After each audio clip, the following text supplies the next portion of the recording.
Hello बच्चों, आज हम लोग magnetic field due to current study करेंगे।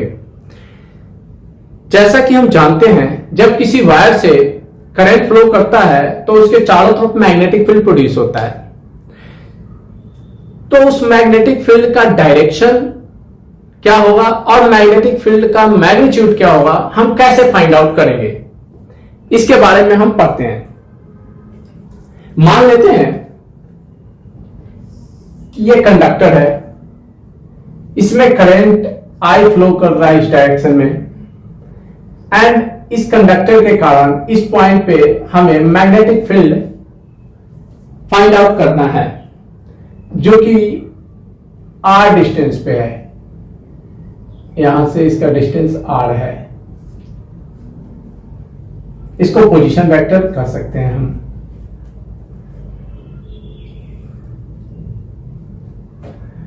हमें इस वायर के कारण मैग्नेटिक फील्ड फाइंड आउट करने के लिए, जैसा कि वायर से डिस्टेंस कांस्टेंट नहीं है, वेरिएबल है, तो हम एक करंट एलिमेंट कंसीडर करेंगे।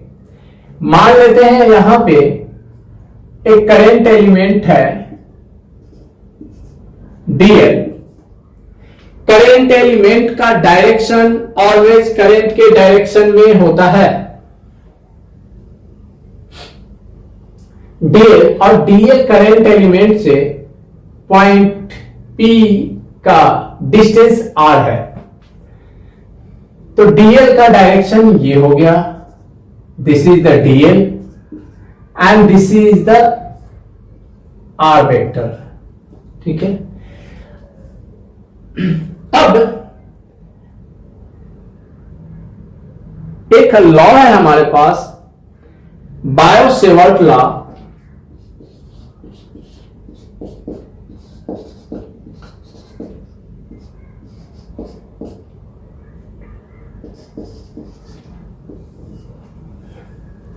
इस लॉ का हेल्प लेके हम किसी भी पॉइंट पे मैग्नेटिक फील्ड फाइंड आउट करना हो, उसका डायरेक्शन फाइंड आउट करना हो, उसका मैग्नीट्यूड फाइंड आउट करना हो, हम यहां से निकाल सकते हैं। और ये है magnetic field due to this current element at point P is equal to, तो हमने करंट एलिमेंट कंसीडर किया है, इसके कारण मैग्नेटिक फील्ड फाइंड आउट करेंगे तो ये डीबी होगा due to the small current element. इसका मैग्नीट्यूड बायो-सेवर्ट लॉ के अकॉर्डिंग होता है mu 0/4 pi I DL cross R pi R cube. इसका मैग्नीट्यूड ये होता है, और डायरेक्शन निकालना हो तो क्या करेंगे, हम डायरेक्टली ये लिख सकते हैं, मैग्नीट्यूड हटा देते हैं, mu 0/4 pi I DL cross r upon r cube, where dl is the current element, r is the position vector। तो db due to this current element इस पॉइंट पे उसका डायरेक्शन क्या होगा, कैसे फाइंड आउट करेंगे, तो db का डायरेक्शन वही होगा जो dl क्रॉस r का डायरेक्शन होगा, क्योंकि dl cross r is a cross product, and cross product का डायरेक्शन हम कैसे निकालते हैं ऑलरेडी वेक्टर में हमने पढ़ लिया है। एंड उसको फाइंड आउट करने का मेथड है, मैं बता रहा हूं यहां पे। राइट हैंड को, सबसे पहले राइट हैंड को लेंगे, राइट हैंड के फिंगर को फर्स्ट वेक्टर के अलोंग स्ट्रेच करेंगे, तो DL is the first vector and this is the right hand. हमने डीएल के डायरेक्शन में फिंगर को स्ट्रेच किया है and curl the finger in the direction of position vector. तो हम जब कर्ल करते हैं फिंगर को in the direction of position vector, क्योंकि पोजीशन वेक्टर इस डायरेक्शन में है, तो जो थंब का डायरेक्शन होगा वो मैग्नेटिक फील्ड और क्रॉस प्रोडक्ट का डायरेक्शन होगा। तो मैग्नेटिक फील्ड का डायरेक्शन थंब का डायरेक्शन है, जो कि इनवर्ड है, मतलब इस पॉइंट पर मैग्नेटिक फील्ड का डायरेक्शन इनवर्ड है, गोइंग इनसाइड द बोर्ड।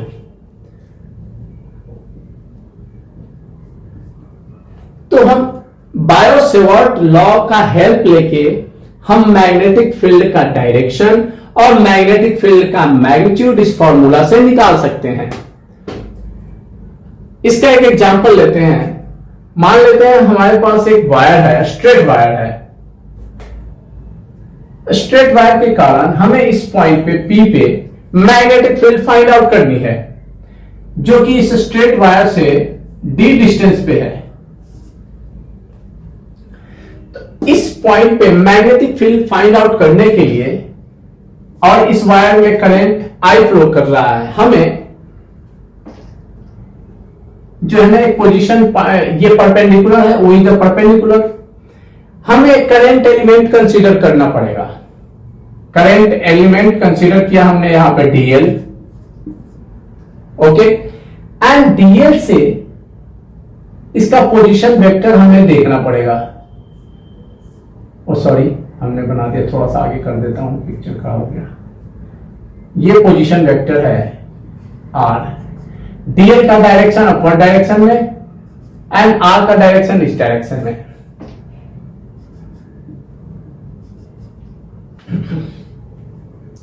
मान लेते हैं यहां पे जो एंगल है ये O से DL एलिमेंट जो कंसीडर किया है हमने, वो x डिस्टेंस पे है, x डिस्टेंस पे है, ओके। एंड DL वेक्टर और R वेक्टर के बीच का एंगल यहां पे मान लेते हैं थीटा है, ठीक है। और ये पॉइंट जो है P पॉइंट, वायर के एंड से ये θ1 और यहां पे θ2 एंगल बना रहा है। ओ सॉरी,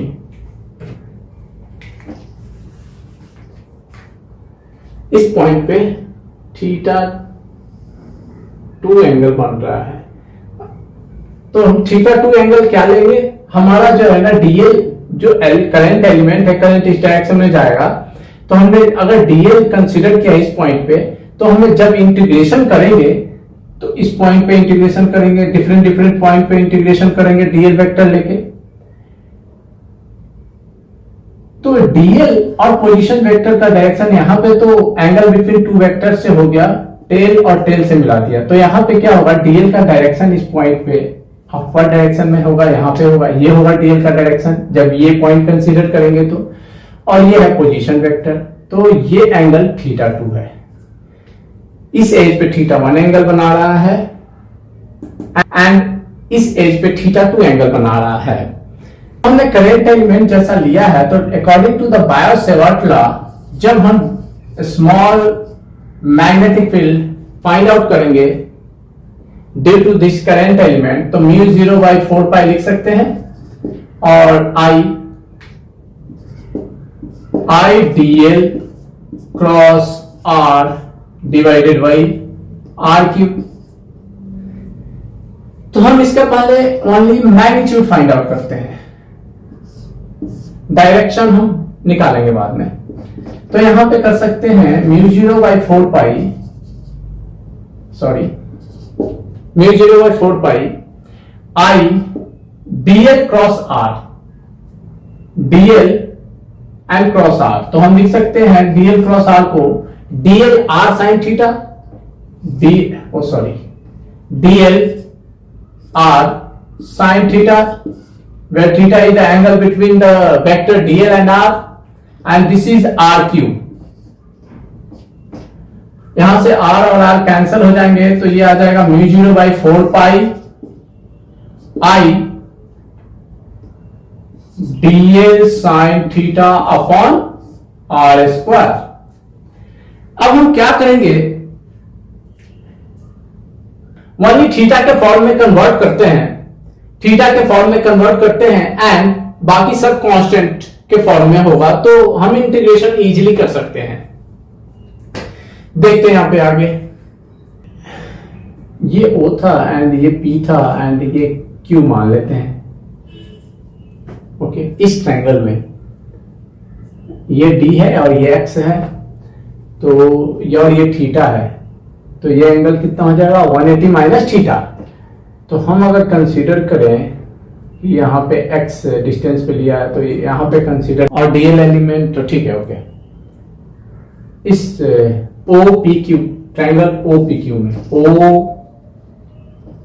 OPQ कंसीडर करते हैं तो हमारा जो है cot 180 minus theta is equal to हो जाएगा बेस अपॉन परपेंडिकुलर, तो बेस हमारा आ गया x upon d and cot 180 minus theta is equal to होता है minus cot theta is equal to x upon d, इसलिए x इज इक्वल टू आ गया minus d cot theta. x की वैल्यू थीटा के फॉर्म में convert हो गई। Okay good.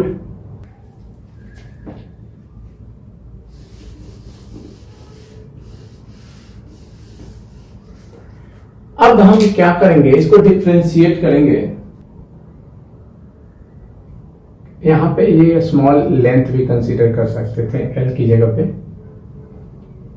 x की जगह पे l, हमें या तो यहां पे dx लिख सकते थे, ये हो जाएगा l और यहां पे हो जाएगा l, x की जगह पे l कर दिया है ओनली कंफ्यूज नहीं होने के लिए।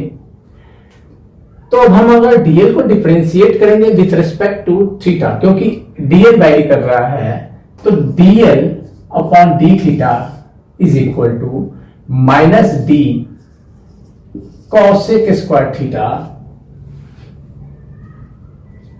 कॉट का डिफरेंशिएशन माइनस होता है और माइनस ऑलरेडी है तो यहां पे प्लस हो जाएगा, ठीक है, ये हो गया। तो dl इज इक्वल टू हम लिख सकते हैं d cosec square theta d theta. तो dl को हम पुट कर सकते हैं यहां से। अब जो है हमारा वेरिएबल है r, r को कैसे लिखें, हमारा दूसरा वेरिएबल है r, because r is also variable. dl very करना है, उसको हमने d और थीटा के फॉर्म में कन्वर्ट कर दीजिए। अब r को कैसे कन्वर्ट करेंगे, अब देखो इसी ट्रायंगल में हम फिर से लेते हैं ट्रायंगल OPQ में क्या करेंगे, cosec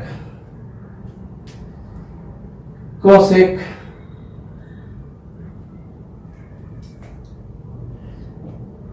cosec 180 minus theta is equal to होगा, या साइन 180 माइनस थीटा भी लिख सकते हैं, चलो को sine 180 minus theta is equal to sine 180 minus theta is equal to, और sine 180 minus theta second term में जो सेकेंड कोऑर्डिनेट में साइन पॉजिटिव होता है, और साइन 180 माइनस थीटा ये एंगल है, तो perpendicular this is the d and r, d upon r, and this is equal to sine theta is equal to d upon r, इसलिए r is equal to d upon sine theta is equal to d cosec theta. तो r की वैल्यू भी find out हो गई in the form of theta and d, and dl का value भी find out हो गया। तो हम उस फॉर्मूला में रखते हैं, यहां से हमारा dv की वैल्यू थी मैग्नीट्यूड वाली, वो μ0 अपॉन 4 पाई i dl ये था dl इंटू r, नहीं r कट गया था, एंड ये हो गया sine theta upon r square, ये वैल्यू आया था। तो यहां से हम μ0 अपॉन 4 पाई लिख सकते हैं, एंड i की वैल्यू अभी लिख दिया, i dl की वैल्यू लिख दिया हमने d cosec square theta d theta upon r square की वैल्यू हो गई हमारी d स्क्वायर कॉसेक, और साइन थीटा भी तो था ना यहाँ पे, sine theta cosec square theta, ठीक है। यहां से यहां कॉसेक स्क्वायर थीटा कट गया, तो हमारी वैल्यू हो गई dv की कितनी,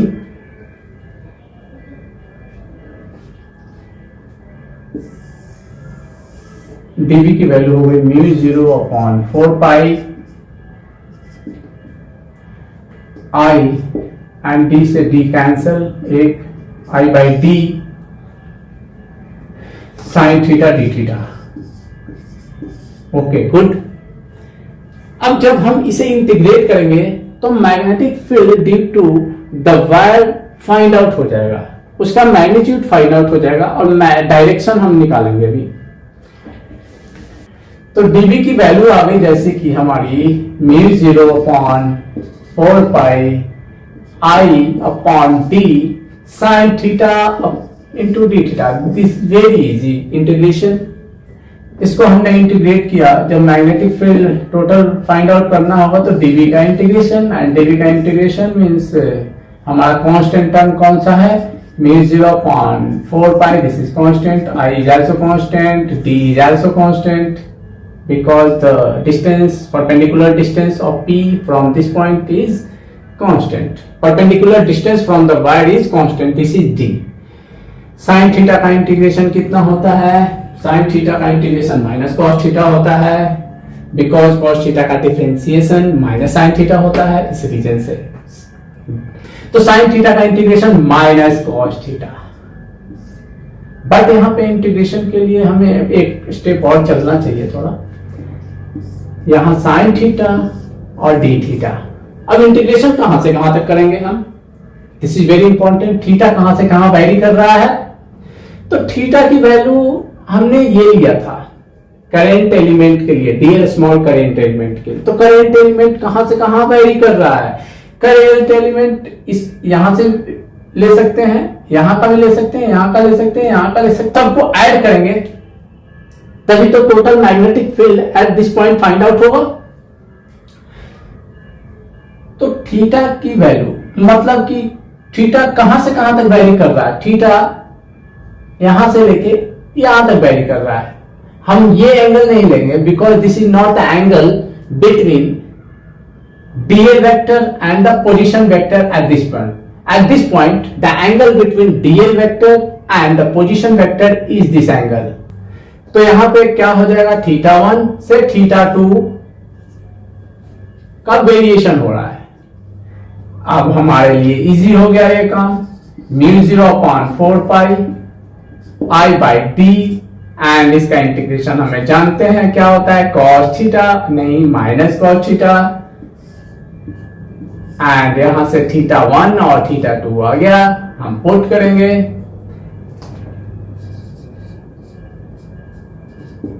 ओके, I/d हमारा लोअर लिमिट ये है, अपर लिमिट ये है, और माइनस है नीचे में, तो हम इंटरचेंज कर सकते हैं और माइनस हटा देंगे तो आ जाएगा, या डायरेक्टली कर लो, इसको माइनस को बाहर भी कर सकते हैं, या ऐसा कर लो इजी होने के लिए।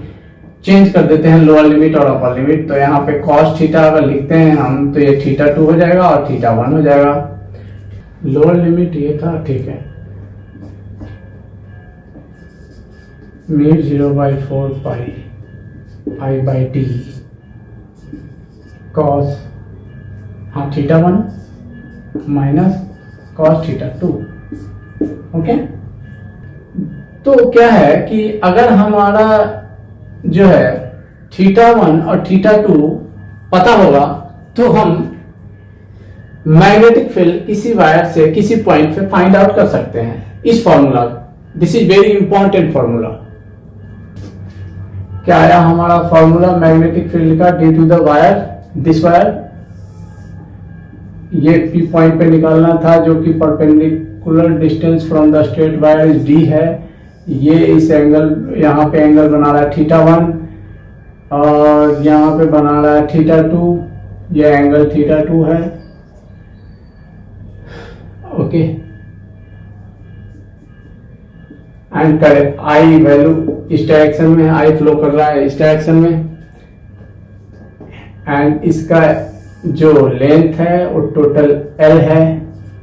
तो मैग्नेटिक फील्ड का मैग्नीट्यूड जो है हमारा आया μ0/4 and cos θ1 minus cos theta 2। ये this is the formula for the magnetic field due to finite length of ये स्ट्रेट वायर। अब हमें डायरेक्शन फाइंड आउट करना है कि मैग्नेटिक फील्ड का डायरेक्शन इस पॉइंट पे क्या होगा due to this current in the wire. तो इसके लिए रूल है right hand rule, and same direction के लिए क्रॉस प्रोडक्ट का यूज करते हैं, डीएल क्रॉस आर। हमारा जो डीएल क्रॉस आर होगा वही मैग्नेटिक फील्ड का डायरेक्शन होगा, जो कि बायो-सेवर्ट लॉ में है, डीएल क्रॉस आर। डीएल के डायरेक्शन में हम फिंगर को स्ट्रेच करेंगे, राइट हैंड फिंगर को, और उसे कर्ल करेंगे in the direction of position vector. जो थंब का डायरेक्शन होगा वो मैग्नेटिक फील्ड का डायरेक्शन होगा, and this is the indicates the cross. Cross means the arrow is going inside. Arrow का डायरेक्ट ये होता है ना, एरो इस डायरेक्शन का होता है, एंड यहां पे ये होता है बना हुआ इस टाइप से। तो अगर वेक्टर का डायरेक्शन इनवर्ड है तो हम उसे क्रॉस से इंडिकेट करते हैं, एरो का दिस पोर्शन से इंडिकेट करते हैं, एंड जब मैग्नेटिक फील्ड का direction outward to the board है तब इसे हम डॉट से इंडिकेट करते हैं, this side of the arrow से इंडिकेट करते हैं। क्लियर? बट यहां पे मैग्नेटिक फील्ड है inward to the board. D l cross r is in the inward to the board. अब हम क्या करते हैं, इसी केस में ऐसा होता कि finite length of the wire की जगह पे इनफाइनाइट लेंथ ऑफ वायर होता, तो उसके लिए मैग्नेटिक फील्ड कैसे फाइंड आउट करते हैं किसी पॉइंट पे। इनफाइनाइट लेंथ का मीनिंग क्या है? इनफाइनाइट लेंथ का मीनिंग है कि with respect to the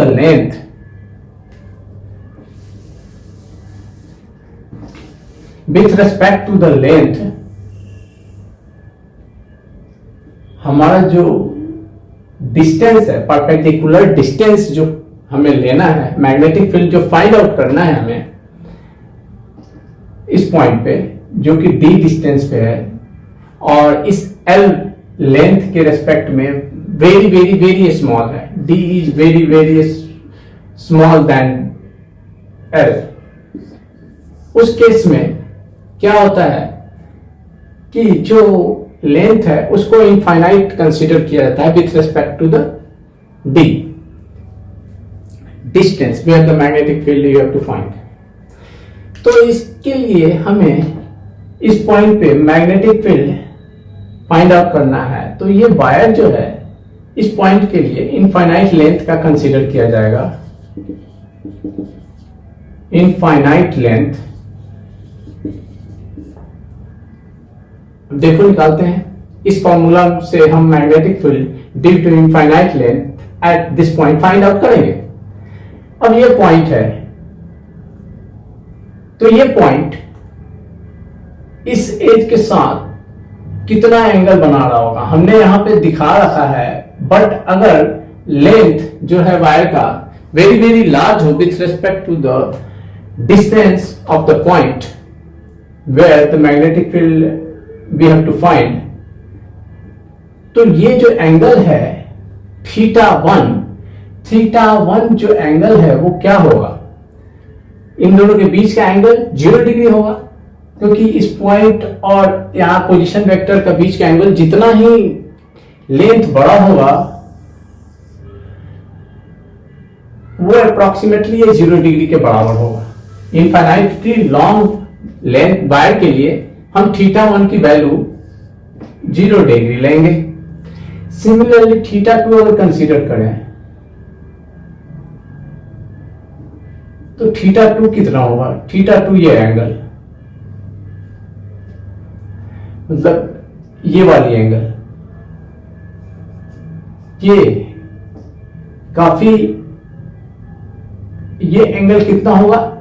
this is 180 degree, theta 2 is 180 degree होगा। तो मैग्नेटिक फील्ड का वैल्यू क्या होगा? Magnetic field due to infinitely length straight wire μ0 upon 4 pi I, current I flow कर रहा है इसमें, एंड डिस्टेंस डी है। थीटा 1 की वैल्यू क्या लेंगे हम? थीटा 1 की वैल्यू 0 एंड cos 0 की वैल्यू होती है 1। ओके, 1 लिया गुड। एंड cos थीटा 2 की value 180 degree and cos 180 degree की वैल्यू होती है -1 और -1 और -1 हो गया +1। ओके, तो मैग्नेटिक फील्ड की वैल्यू हो गई μ0 upon 4 pi 2i by D.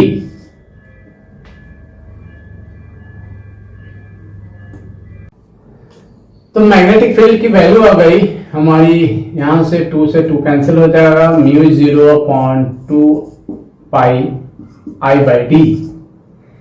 This is the formula for magnetic field due to infinitely long wire at a distance d, I upon d. And one shortcut for finding the magnetic field, when you stretch the thumb in the direction of current and finger in the direction of where you have to find the magnetic field, then palm direction gives the direction of magnetic field at that point.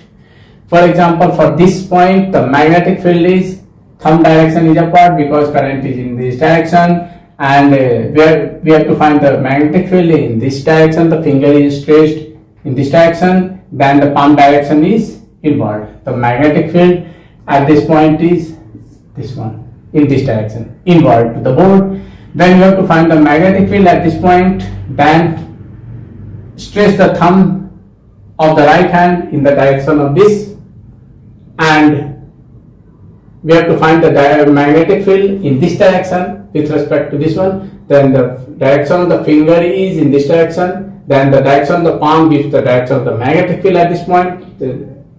In this side, magnetic field is outward to the board.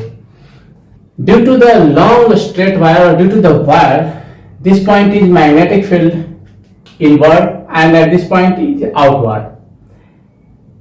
When you stretch the right hand thumb in the direction of the current, then the finger curling direction gives the direction of the magnetic field lines.